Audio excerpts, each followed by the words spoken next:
नाज़रीन अस्सलाम वालेकुम। सियासत टीवी के खुसूसी प्रोग्राम खबर ख्याल में आपका खैर मकदम है। मैं मोहम्मद रियाज अहमद और मेरे साथी सैयद सज्जादुल हसनैन हमेशा की तरह आपके सामने अहम खबरें लिए हाजिर हुए हैं। नाज़रीन, जैसा कि आप जानते हैं कि हम जो खबरें आपके सामने पेश करते हैं वो कल के अखबारात की सुर्खियाँ बनती हैं।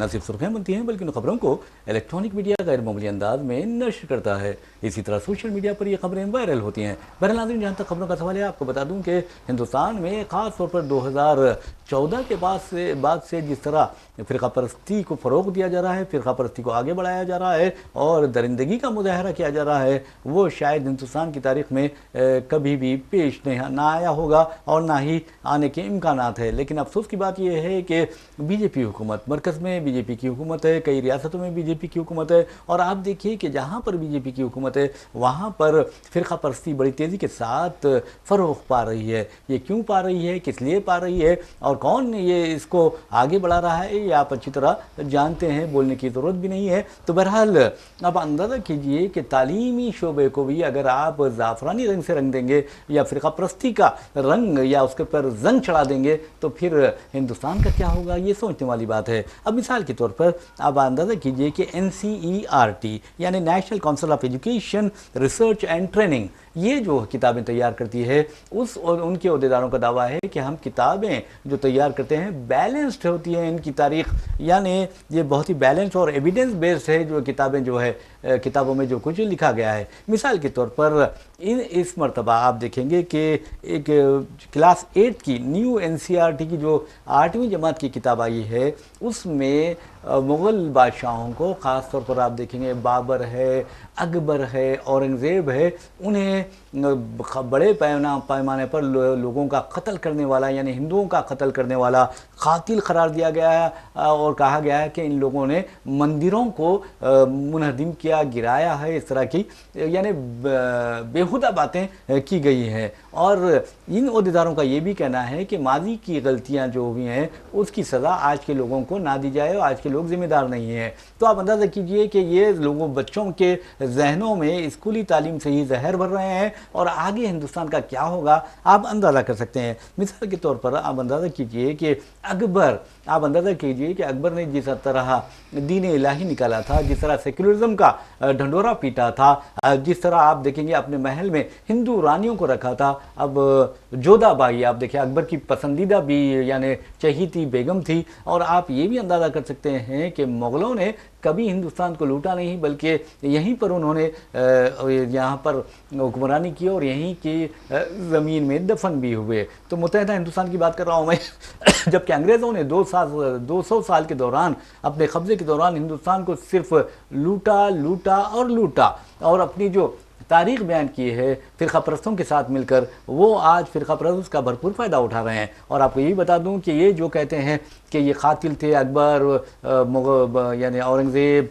बाबर वगैरह वगैरह, तो आपको ये बताना ज़रूरी समझता हूँ। अगर तारीख़ पढ़नी है तो जाइए, तारीख़ पढ़िए, मुग़लों की तारीख़ पढ़िए तो आपको पता चलेगा कि मुग़लों की कम से कम 10 मुग़ल बादशाहों की माएँ जो थी वो हिंदू थीं। आप अंदाज़ा कीजिए, ये सेक्युलरिज्म का उन्होंने पैगाम दिया था और बाई बर्थ वो इंडियन थे, ये भी कहा जा सकता है। लेकिन आप जो फ़िरका परस्त दरिंदे हैं वो गलतफ़हमियाँ पैदा कर रहे हैं और गलतफ़हमियाँ पैदा करते हुए लोगों में उनके ताल्लुक़ से नफ़रत पैदा कर रहे हैं। जबकि औरंगज़ेब के बारे में कहा जाता है कि उन्होंने मंदिरों को तबाह कर दिया, यहाँ तक कि जैन मंदिरों को तबाह किया, बुद्धिस्ट मंदिरों को तबाह किया। जबकि आप अंदाज़ा कर सकते हैं कि हिंदुस्तान में जितने बुद्धिस्ट मंदिर थे उनको किसने तबाह किया आप अच्छी तरह जानते हैं, और किसने तहरीक शुरू की हिंदुत्व के लिए और बुद्धिस्ट को पूरी तरह ख़त्म करने के लिए, बुद्धिज़्म को किसने तहरीक शुरू की ये भी आप अच्छी तरह जानते हैं। तो कहने का मतलब है औरंगज़ेब ने कई मनादिर को अतियात दिए हैं। औरंगज़ेब ने, आपको ये भी बता दूं कि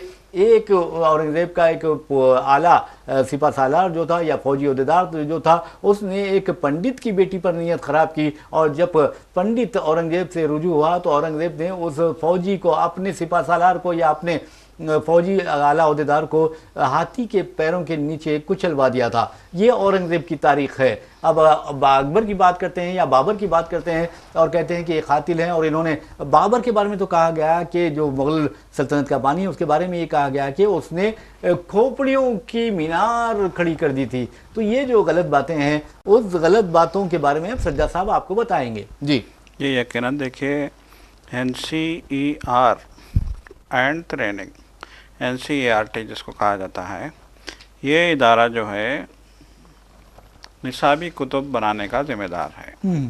लेकिन अफसोस का मकाम है कि निसाबी कुतुब बनाने के इस ज़िम्मेदार इदारे के ज़िम्मेदारों की जानिब से अगर तारीख़ को तोड़ मरोड़ के पेश किया जाएगा और ख़ुद के तासुब को जो है मुग़ल्स के और दहली सल्तनत के जो है बादशाहों के तासुब से जोड़ने की कोशिश की जाएगी, तो ये एक बहुत बड़ा अलमिया साबित होगा। देखिए, सबसे पहली बात यह है कि जब से मोदी सरकार इक़्तिदार में आई है सन 2014 से लेकर आज तक, हम देखते हैं कि इस सरकार में झूठ का काफ़ी बोलबाला हुआ है। जी जी। झूठे प्रोपेगेंडे करना, झूठी बातें करना और फिर जो है मुनाफरत पैदा करना, नफ़रत पैदा करना। अब देखिए कितने फिल्में आई हैं प्रोपेगेंडे पे मुश्तमिल जिसमें सिर्फ नफ़रत है। तो इन्होंने फिल्मों के ज़रिए, अपनी तकरीरों के ज़रिए, अपने रवैयों के ज़रिए आज इस मुल्क में जिस तरह का इंतशार बर्पा किया है और जिस तरीके से इस मुल्क के लोगों को बांटने की कोशिश की गई है। आप देखिए, राहुल गांधी ने जो पैदल यात्रा शुरू की थी उसका मकसद क्या था? राहुल गांधी ने कहा था कि पूरे मुल्क में इन्होंने इंतशार बर्पा कर दिया है, पूरे मुल्क में नफ़रत पैदा कर दी है, तो मोहब्बत की दुकान, नफ़रत के बाज़ार में मोहब्बत की दुकान खोलने हम जा रहे हैं। आप अंदाज़ा लगाइए ये कितना गहरा जुमला था और कितनी गहरी बात थी। और ये क्यों की गई? ये इसलिए की गई कि वाकई बीजेपी जो है पूरे मुल्क में नफ़रत का बाज़ार गर्म कर रही थी।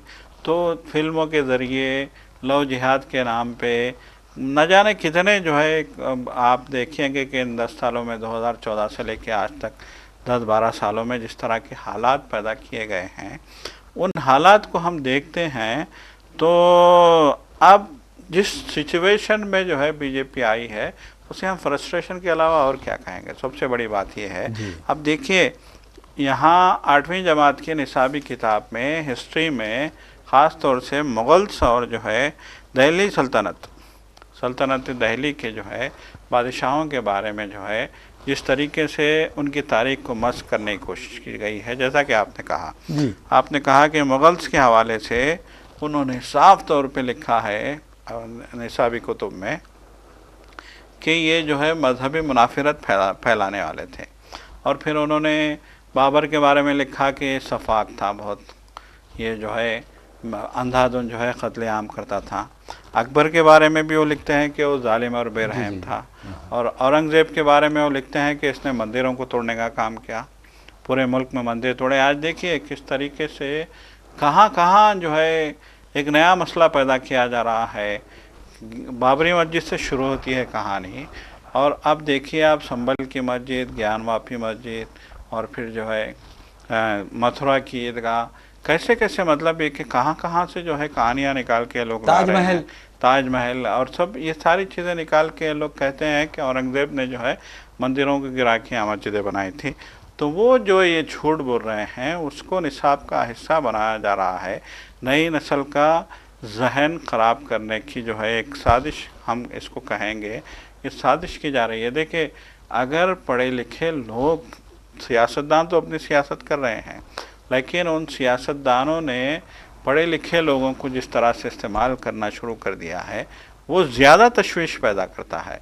निसाबी कुतुब तैयार करने वाले कोई मामूली आदमी नहीं होते, वो बहुत पढ़े लिखे होते हैं, उन्होंने रिसर्च किया होता है, और वो PhD होते हैं, वो डॉक्टर होते हैं, वो जो है तालीम के मैदान में माहिर माने जाते हैं, तालीमी मैदान के माहिर ऐसे लोग अगर जो है इन फ़िरक़ा परस्तों की जो है दबाव में आ जाएं और इनके हिसाब से जो है तारीख़ लिखने लगे, तो फिर जो है इस मुल्क का अल्लाह ही हाफिज़ है। किस तरह के हालात पैदा किए जा रहे हैं। देखिए, तारीख़ आपने थोड़ी मरोड़ी, लेकिन तारीख़ अगर यही बच्चा जो 8वीं जमात में जो तारीख़ पढ़ता है, जो बाबर के बारे में पढ़ता है, अकबर के बारे में और औरंगज़ेब के बारे में, इसको ये सिखाया जाता है कि इन्होंने मंदिरें तोड़ी हैं, इन्होंने कत्लेआम किया है, इन्होंने तफाकी की है, इन्होंने जुल्म किया है, जब वो बड़ा होके रिसर्च के लिए ऑक्सफोर्ड जाएगा, कैम्ब्रिज जाएगा, दुनिया की यूनिवर्सिटीज़ में जाएगा, वहाँ उसको दूसरी हिस्ट्री मिलेगी, तो फिर आपकी इमेज ख़राब होगी। जी जी। और इसका भी एहसास नहीं है इन लोगों को। आपने बिल्कुल सहा, और बड़ी बेशर्मी से ये काम किया जा रहा है सर। जी बिल्कुल। आप देखिए कि जैसा कि मैंने कहा है कि कम से कम 10 मुगल बादशाह ऐसे हैं जिनकी माएँ हिंदू थी, बाय बर्थ इंडियन है। औरंगजेब की पैदाइश कहाँ हुई है? और गुजरात में औरंगजेब की पैदाइश हुई है, जहाँ महात्मा गांधी ने जन्म लिया, जहाँ पर आप देखेंगे सरदार वल्लभ भाई पटेल की पैदाइश हुई, जहाँ पर मोदी ने जन्म लिया, जहाँ पर अमित शाह की पैदाइश हुई। वैसे भी आप देखेंगे कि किस तरह यानी औरंगजेब को बदनाम करने की कोशिश की गई, जबकि औरंगजेब ने कई हिंदू खवातीन की इस्मतें बचाई है, हिंदू बेटियों की इस्मतें बचाई है, अपनी बेटियों की तरह उनके साथ सलूक किया है। और क्या ये मोदी हुकूमत इस तरह का सलूक कर सकती है? अरे बिल्किस बानो गुजरात की बेटी है, मोदी भी गुजरात के हैं, बिल्किस बानो के बाप की उम्र के हैं मोदी, और आप देखेंगे कि उनकी हुकूमत बिल्किस बानो और उसके साथ अरकान खानदान के कत्ल, और खास तौर पर एक छोटी बेटी जो 3 साल की है, उसे जालिमों ने बिल्किस बानो के सीने से जो चिमटी हुई बेटी को, चिपकी हुई बेटी को खींचा और खींचकर पटक दिया, जमीन पर फर्श पर दे मारा और वो शहीद हो गई। उसके कातिलों को, उसके जानियों को हमारी मोदी हुकूमत और रियासती बीजेपी हुकूमत वक्त से पहले ही, यानी सजा की तकमील से पहले ही रिहा कर देती है, माफी दे देती है। तो इनके साथ क्या सलूक किया जाए? क्या इनके टेक्स्ट में जो हमारे निसाबी कुतुब है इनके बारे में भी लिखा जाए कि गुजरात फसादात में क्या हुआ था, किसने कराया था, किस तरह करवाया था? अरे मेरे भाई, खेतों में लड़कियों को ठहरा कर, वहां एक कतार में ठहरा कर उनकी इज्तिमाई इस्मत रेजी की गई। इनको शर्म आनी चाहिए इस तरह की हरकतें करते हुए। और मैं समझता हूं कि इन बेशर्मों ने हिंदुस्तान की तहजीब और तमद्दुन को पामाल करके रख दिया है, हिंदुस्तान की गंगा जमनी तहजीब को यरगमाल बना कर रखा है, और उस पर ये धब्बा है। और मोदी हुकूमत को चाहिए कि इस तरह की हरकतें करने वाले एनसीईआरटी के खिलाफ कार्रवाई करे, लेकिन मोदी हुकूमत से या फिर दूसरे बीजेपी कायदीन से इस तरह की कोई तवक्को नहीं रखी जा सकती, क्योंकि आप उनका एजेंडा तरह जानते हैं। लेकिन याद रखो, अगर कोई मुल्क के खिलाफ एजेंडा करता है तो मुल्क का हमदर्द नहीं हो सकता, ना ही कौम परस्त हो सकता है, बल्कि कौम परस्त वो होता है जो हिंदुस्तान को तरक्की की बुलंदियों पर पहुंचाए और सारी दुनिया में हिंदुस्तान की धाक जमाए, रोब दबदबा कायम करें। तो बहरहाल नाज़रीन, इस तरह की जो हरकतें हो रही हैं ये बहुत ही खतरनाक चीज़ें हैं। और आप अकबर जैसे बादशाह के बारे में भी ये कहते हैं कि वो कातिल था, और बाबर को बदनाम करते हैं, औरंगजेब को बदनाम करते हैं, तो इस तरह नहीं करना चाहिए। हद तो यह है कि टीपू सुल्तान के बारे में भी एक सबक शामिल कर लिया जाएगा और कहा जाएगा कि उन्होंने हिंदुओं को कत्ल किया था, जबकि आप देखेंगे कि टीपू सुल्तान ने वाहिद, मैं समझता हूं कि बादशाह है जिसने अंग्रेजों को कई मरतबा शिकस्त से दो चार किया था, हिंदुस्तान के तहफ़्फ़ुज़ के लिए, हिंदुस्तान के इज्जत के लिए और हिंदुस्तानियों की इज्जत नफ्स के लिए। तो बहरहाल ये खबर एक रही है। लेकिन दूसरी खबर हम आपको लिए चलते हैं हैदराबाद। जीएचएमसी ने हैदराबाद यानी पुराने शहर हैदराबाद के मिस्रीगंज इलाके में 2 इमारतों को जो गैर कानूनी बताई जाती है मोहरबंद कर दिया है, और यह कहा जाता है इस कार्रवाई के दौरान पुलिस की भारी जमीयत वहां पर मौजूद थी और इलाके में कुछ देर के लिए कशीदगी भी पाई जाती है। लेकिन सवाल यह पैदा हो रहा है कि पुराना शहर जो मजलिस इत्तेहादुल मुस्लिमीन का मजबूत गढ़ समझा जाता है, क्या वो इस तरह की कार्रवाइयां होती है? आप अंदाजा कीजिए कि बुलंद बाला इमारतें वहां तामीर कर ली गई हैं, और ऐसे में आप परमिशन अगर 3 मंजिला इमारत का लेते हैं और 5 या 6 मंजिला इमारतें तामीर कर लेते हैं, तो जो 3 मंजिला इमारतों के बाद जो मंजिलें तामीर की गई है वो गैर कानूनी होंगी और जीएचएमसी के अहदेदार उसको मोहरबंद कर सकते हैं। अब सवाल ये पैदा होता है सज्जा साहब, पुराना शहर ही नहीं नए शहर में भी जाए तो आपको बुलंद बाला इमारतें दिखाई देंगी, और ऐसी इमारतें दिखाई देंगी जिसके लिए 3 मंजिला इमारत का परमिशन लिया जाता है, 6 मंजिला इमारतें तामीर कर ली जाती है, वहां पर लोग भी फ्लैट्स में आबाद हो जाते हैं। तो क्या ऐसे में तमाम भी इमारतों के खिलाफ कार्रवाई की जाएगी? ये देखिए, यही हो रहा है कि ये जो टारगेट करके जो है ये किया जाता है कि किसी से आपकी दुश्मनी है या किसी से जो है किसी इलाके से आपको जो है बाहर है, तो फिर आप जो है कानून लेके हाथ में आ जाते हैं। यकीनन इस बात से इनकार नहीं किया जा सकता, ख़ास तौर पे पुराने शहर के हवाले से, कि वहाँ पे सिर्फ 3 मंजिलों तक की इजाज़त है। ग्राउंड फ्लोर के अलावा सिर्फ ऊपर 3 मंजिलें बना सकते हैं, ये इजाज़त है। 3 मंजिलों के ऊपर बनाने की इजाज़त नहीं है। लेकिन हम देखते हैं कि आज भी पुराने शहर में आप जाएंगे तो आप देखेंगे कि जो है 5-5 मंजिल की इमारतें आपको नज़र आएंगी। नए शहर में भी यही हाल है। बिल्कुल, ये नए शहर में तो 5 या 10 मंजिला इमारतें हैं, वहाँ पे 15-15 मंजिला कार्रवाई करेंगे। तो यकीनन देखिए पूरा शहर में ये इमारतें भरी हुई हैं, पटा पड़ा है पूरा शहर इस तरह की इमारतों से। अगर आप इस तरह से तोड़ने जाएंगे तो फिर क्या पूरे शहर को आप जो है तोड़ते फिरेंगे, ये सबसे बड़ा सवाल है। ये एक मतलब एक इमारत को टारगेट किया आपने, माहौल जो है एकदम से जो है इंतशार वाला पैदा कर दिया, लोगों में खौफ पैदा कर दिया और फिर आप चले गए। देखिए प्रैक्टिकली ये नामुमकिन है। बार बार कहा जा रहा है कि नई बनी बनाई इमारतों को गिराने की कोशिश के बजाय आप जुर्माना लगाइए, आप जो है फिर से नए कानून बाकायदा बनाइए, नए कानून लाइए। पहले तो आपने इजाज़त दे दी, फिर उसके बाद जो है अब आप तोड़ने के लिए बुलडोज़र लेके पहुंच जाते हैं, तो यकीनन ये इंसानियत के ख़िलाफ़ है और ये जो है एक तरीके से लोगों पे जुल्म ढाने के बराबर है। तो बल्दिया देखिए आपने सही कहा है कि पूरा शहर इमारतों से भरा पड़ा है। अगर आप वाकई ईमानदार हैं, आप वाकई जो है कानून के मुताबिक काम करना चाहते हैं, तो फिर पूरे शहर की इमारतों को गिराना पड़ेगा आपको। अच्छा, क्या है मुमकिन है? सबसे बड़ा सवाल ये है। एक सवाल सज्जद साहब आपसे मैं करता हूँ। अब मिसाल के तौर पे ये कहा जा रहा है कि जो सियासी मुखालिफिन हैं उनके खिलाफ ये कार्रवाई की जा रही है और करवाई जा रही है, और एक सवाल ये है। दूसरी बात, जीएचएमसी के अहदेदारों पर ये इल्ज़ाम आयद किए जाते हैं कि वो रुश्वत लेते हैं और इजाज़तनामे दे देते हैं, और अगर कोई 3 मंजिला इमारत के बाद 2 यानी 4, 5, 6 मंजिला इमारत तामीर कर लेता है तो फिर आते हैं, रुश्वत लेते हैं, चले जाते हैं। तो क्या है ये केस? देखिए अब तो कई इमारतों के बारे में कहा जाता है कि मालिक मकान जो है 3 मंजिल की परमिशन लेके 3 मंजिल बना लेता है जी, लेकिन उसके बाद उसको मोटिवेट किया जाता है अहदेदारों की तरफ से, या फिर उनके एजेंट्स आते हैं, बोलते हैं कि भाई काम में काम हो जाएगा और 2 मंजिल आप जो है बना दो, काम में काम हो जाएगा, इतना पैसा हमको दे दो, मामला ख़त्म, बात ख़त्म। तो रिश्वत ये सबसे बुरी चीज़ है। अगर आपको करना ही है तो लीगल, देखिए जो तामीराती काम अंजाम दे रहे हैं उनको भी चाहिए कि पूरे लीगल तरीके से काम अंजाम दें। यहाँ बहुत सारे जो है मामलात में ऐसा हो रहा है कि आपने 5 मंजिला बिल्डिंग बना दी, बेच दी, अब जिसने ख़रीदा वो भुगतेगा, जिसने 4थी मंजिल ख़रीद ली, 5वीं मंजिल पे फ्लैट ख़रीद लिया वो भुगतेगा, वो जाने बल्दिया जाने।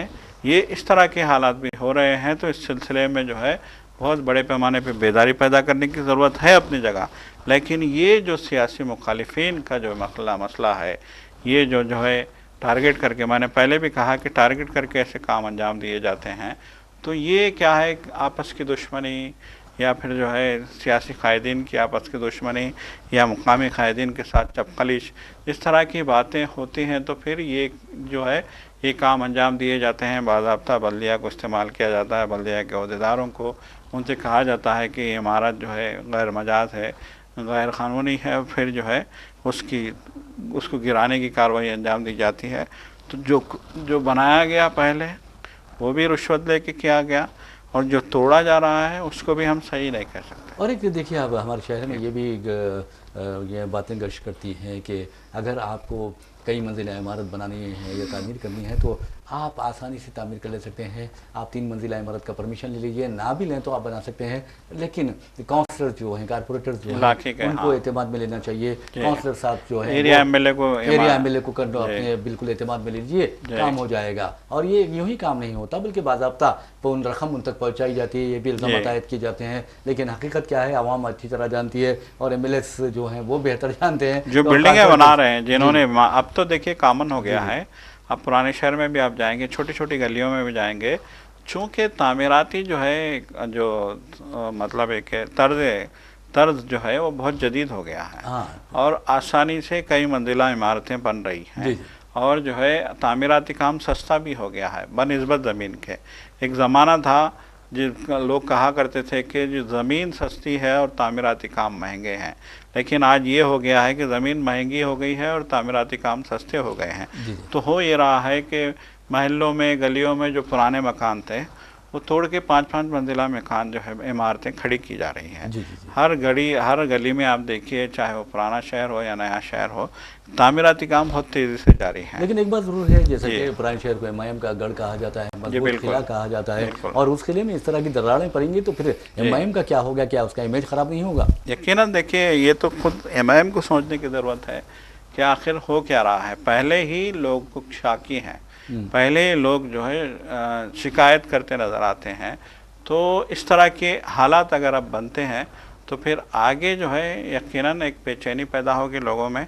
लोगों की बेचैनी गम और गुस्से की सूरत ना अख्तियार कर रही है, कर ले, ये देखना उस सियासी जमात का काम है जो एक अरसे से वहाँ पे सरगर्म है। बहरहाल नाज़रीन, अब एक और खबर की जानिब हम आपको लिए चलते हैं। उस खबर का ताल्लुक़ मलऊन राजा सिंह से है।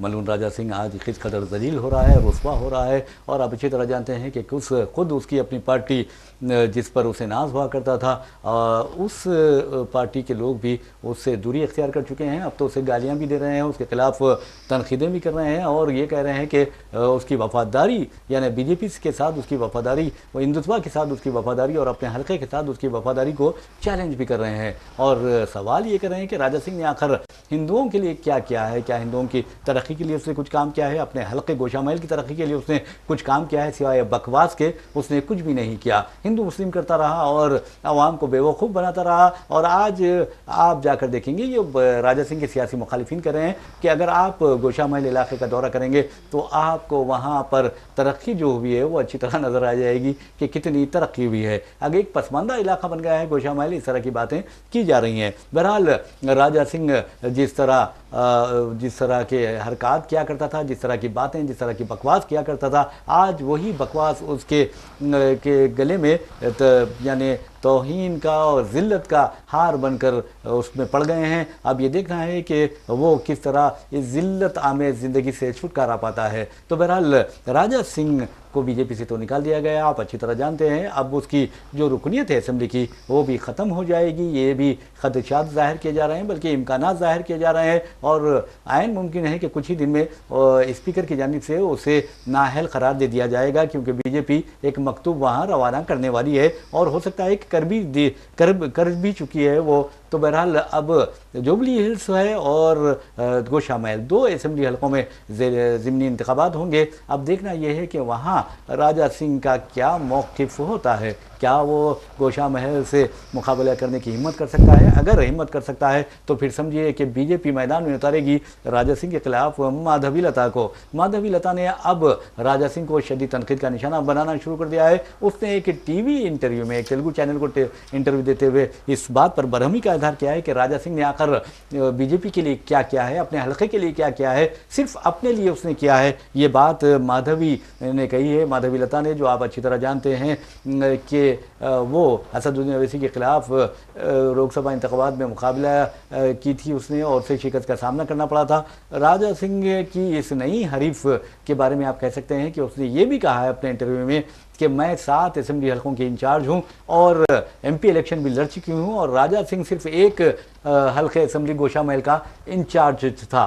तो मेरे और उसमें बहुत ज़्यादा फ़र्क पाया जाता है। और उसने ये भी कहा है कि एमपी इलेक्शन के दौरान मैं राजा सिंह के घर 3 मरतबा गई थी, लेकिन उसने कोई मुझसे ताउन नहीं किया है, ये बात उसने की है। और उसने कहा कि ख़वातीन को गाली गलौज करना, उनकी बेइज्जती करना और दूसरे मज़ाहिब को के ख़िलाफ़ बकवास करना, ये सनातन धर्म का शेवा नहीं है। इस तरह की बात माधवी लता ने की है। तो सज्जा साहब, अब माधवी लता की भी अकल ठिकाने आ गई है क्या? जी बिल्कुल। देखिए, अब माधवी लता को जो है पूरी उम्मीद है कि गोशा महल की सीट के लिए माधवी लता को बीजेपी उम्मीदवार बनाएंगी, और वैसे भी एक अरसे से जो है गोशा महल की सीट बीजेपी की महफूज सीटों में जो है शुमार की जाती है। तो माधवी लता को भी ये लगने लगा है कि अब अगर, जाहिर सी बात है, राजा सिंह ने बीजेपी से बगावत की, इस्तीफ़ा दिया, उस राजा सिंह का इस्तीफ़ा कबूल भी कर लिया गया।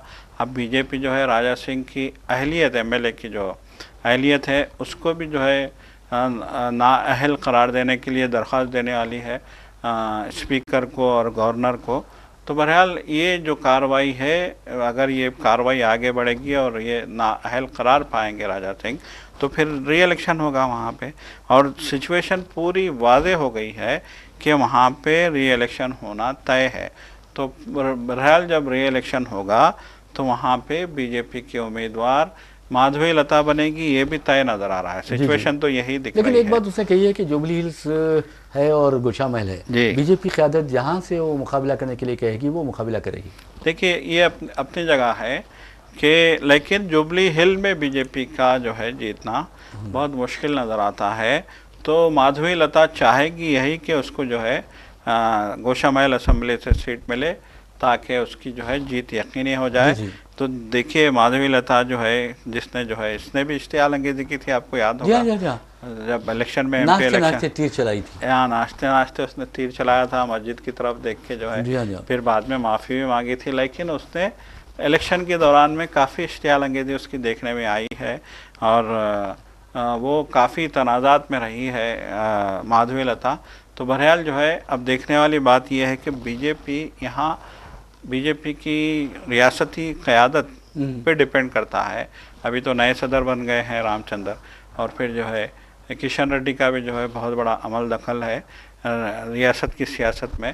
तो अब देखने वाली बात यह है कि यहाँ की रियासत की क़यादत जो है गोशा महल के लिए किसको उम्मीदवार बनाती है, ये तो आने वाला वक्त ही बताएगा। जी बिल्कुल, आपने सही कहा है। वैसे भी माधवी लता के बारे में ये कहा जाता है कि वो आवाम में घुल मिलने वाली लीडर हैं और बीजेपी ने अचानक उनको मंजर-ए-आम पर लाया था असदुद्दीन ओवैसी के खिलाफ, और वो हो सकता है कि कैलकुलेटेड अंदाज में उन्हें लाया गया है असदुद्दीन ओवैसी के खिलाफ। और आपने देखा कि किस तरह उन्होंने मेहनत भी की और अब भी इश्तियाल अंगेज़ी भी करती हैं, कहीं कहीं मुकामात पर जाकर वो इश्तियाल अंगेज़ी भी करती है। हालिया अर्से के दौरान मलकपेट में भी उन्होंने इस तरह की इश्तियाल अंगेज़ी की थी। अब देखना है कि राजा सिंह का बाजा जो है वो क्या माधवी लता बजाएगी, लेकिन बाजा बजाने से पहले ही राजा सिंह ऐसा लगता है कि अपनी शिकस्त तस्लीम कर चुके हैं और वो अमरनाथ यात्रा पर निकल चुके हैं। अब देखना है ये कि कौन सी यात्रा उनकी ख़त्म होती है या नहीं होती है, या फिर इसके बाद भी कौन सी यात्रा पर वो जाते हैं, क्योंकि एक मरतबा एमएलए बनने के बाद आपको चस्का लग जाता है पॉलिटिक्स का, और उस पॉलिटिक्स का ऐसा चस्का लगता है कि आप बेचैन होते हैं, लोग आपकी जय जयकार करने लगते हैं, तो आपको ऐसा लगता है कि ऑक्सीजन मिल रही है। लेकिन अब मलऊन राजा सिंह की हालत बहुत ख़राब हो गई है। अब हो सकता है कि वो पछता रहा होगा कि मैंने क्यों यानी पार्टी से इस्तीफ़ा दिया, और यकीन मानिए कि पार्टी ने उसको बहुत आला मुकाम तक पहुंचा दिया था और वो ऐसा समझ रहा था कि उसे बहुत ज़्यादा शोहरत मिल गई है। ऐसी बात नहीं है, अब उसके शोहरत की आजमाइश है, उसकी मकबूलियत की आजमाइश है। अब देखना है कि गोशा महल से वो दोबारा कामयाब हो पाता है या नहीं। लेकिन एक बात ज़रूर है कि अवाम और उसके जो मुखालिफिन हैं वो बहुत ज़्यादा खुश हैं।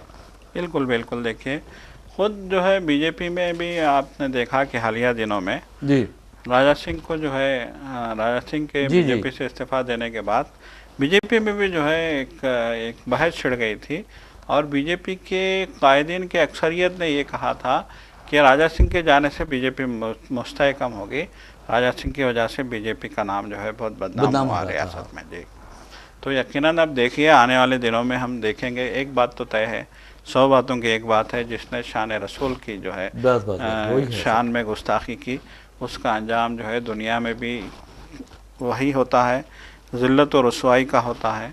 आखिरत की तो अल्लाह जाने। बहरहाल नाज़रीन, इसी के साथ हम अपना प्रोग्राम खबर ख्याल अख्ताम को पहुँचाते हैं। अपने मेज़बान मोहम्मद रियाज अहमद और मेरे साथी सैयद सज्जादुल हसनैन को इजाज़त दीजिए। इंशाल्लाह फिर मुलाकात होगी, फिर बात होगी। तब तक के लिए अल्लाह हाफ़िज़। खुदा हाफ़िज़।